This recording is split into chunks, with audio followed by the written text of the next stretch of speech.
Welcome back, I'm Marie Zeitner with the Reiver Beat. Not one, but how about two Halloweens? These little critters take advantage of the Student Center on Tuesday, October 30th. Lions, cowboys, and cats. Oh my. The Student Center turns into a friendly version of Halloween. We're here tonight because this is a great event for families. Iowa Western faculty, staff, student families. It gives the kids a safe environment to go around and do a lot of different things in a nice small area. It's with a controlled temperature. It's all part of the trick-or-treat night at Iowa Western. Students from organizations such as TRIO help make this night a success. Tonight I'm helping out with this event of Halloween for the little kids, and this area is our section for TRIO, and since I'm a leadership, I'm taking the role of supervising and decorating all this stuff for the games and events. Caitlin Wiley volunteers to help with registration. She plans to work with children in the future, so this event is something she would do again. Had a lot of fun with it. Almost everything you can find at a pumpkin patch is recreated in the Student Center. Helpers greet the kids with crayons and pictures for them to color. Other events include a balloon man. A pig. No one knows who that is. The game room turns into a pumpkin patch. And after picking the perfect pumpkin, the kids paint whatever face or design they choose.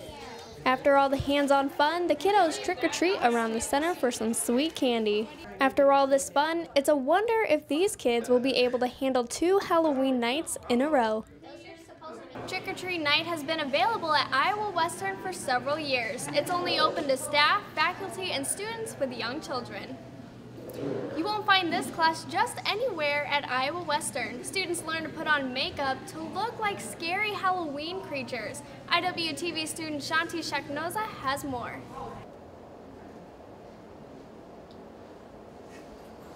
Iowa Western Community College is getting into the spirit today. Halloween gets tricky when students are showing their abilities to create a look by painting their faces. This opportunity is provided to students in a stage makeup class. Makeup is such a interactive class in terms of students feeding off of one another. Every time you have a different group of students, it's different, just the way that they kind of bounce off of each other.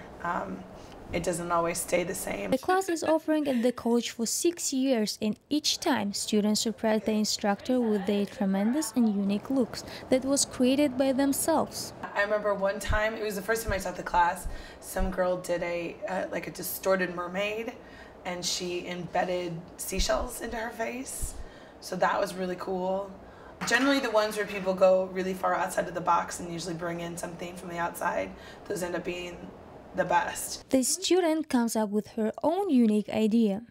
I don't really have like a actual character. I just kind of started playing around with stuff, I guess. So I guess these are kind of like bullet wounds.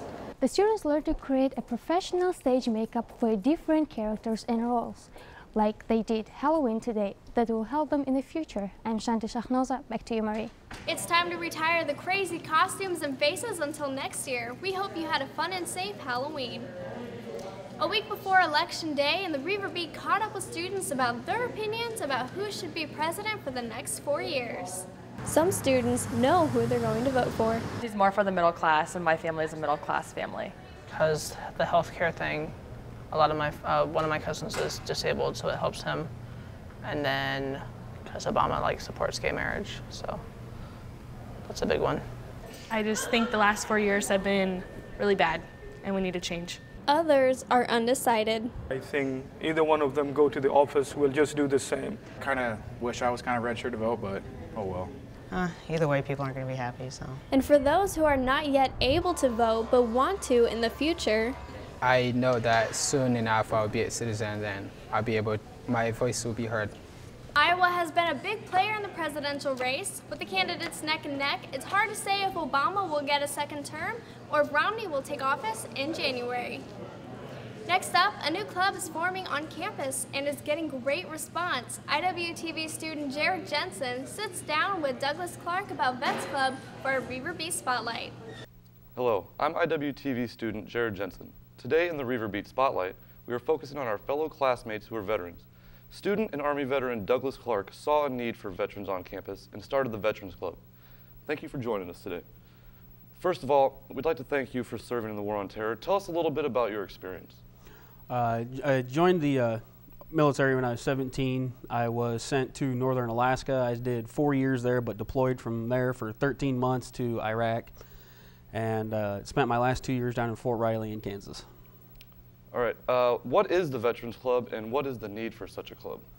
The Veterans Club is going to be an organization to where I can bring veterans on campus together. There's a very high population of veterans here on campus with a, unfortunately, very low success rate.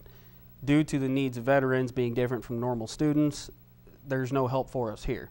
And I want to bring a program to Iowa Western where a veteran can go and feel safe to talk to somebody, get the help that they need to succeed in school, because it's family to me. You don't let family fail. And to me, the most important thing is making sure a veteran can come here and succeed. So being a veteran today is obviously different from being like our great-grandparents or our grandparents being a veteran. What are some of the differences that you see in that? World War I and II veterans and Korean and Vietnam veterans were all taught that it's more of a, you're a man. You deal with it. You find a way to make it happen. You don't ask for help. You don't have problems. Today is a different society, and I'm very grateful for that, because it's a real thing. People have problems. People have PTSD like myself. There are reasons we are the way we are. And a lot of people who haven't had our experiences don't understand that. And it's okay now in today's world to ask for help that you need. And that's what I'm trying to do here, is provide a place for a veteran to come and say, yes, I need that help now. What can staff and students on campus do to help get this club going? The biggest thing that anybody could help us do is get rid of the stigma. The stigma of you're a veteran, or if you have PTSD, as soon as somebody hears you have a problem, instantly they say you're broke. And they become sort of frightened of you, and they don't want to deal with you. They think you're crazy and you need locked up. I need people to open their minds and realize that these veterans, these men and women that fight for the country, don't go through normal everyday things like you have done. We do a lot of things that people only see in movies and dream about. We're the people who stand up for the country, and there's a lot of very gruesome things that they have to do and that I have had to do to guarantee our rights as American citizens. And I need people to understand that we're not just in movies, we're not fake, we're real, and we're here, we're a part of you, and we've had to deal with a lot of things a lot of people haven't. And how can people get information on this club?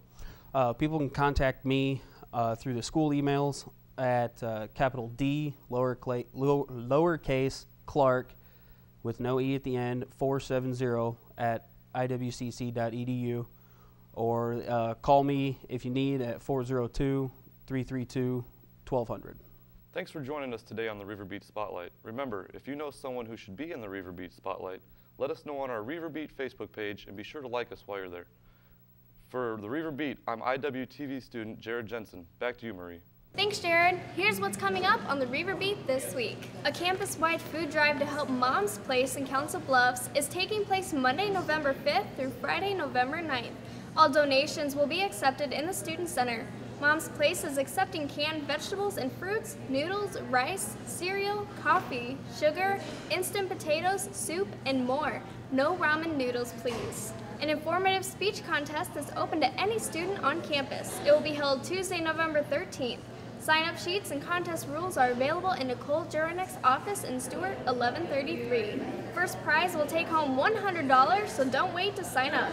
Like the Reiver Beat on Facebook. We'd love to hear from you. You can find all of the latest events happening on the campus of Iowa Western, plus send us your story ideas. For the Reiver Beat, I'm Marie Zeitner. See you on campus.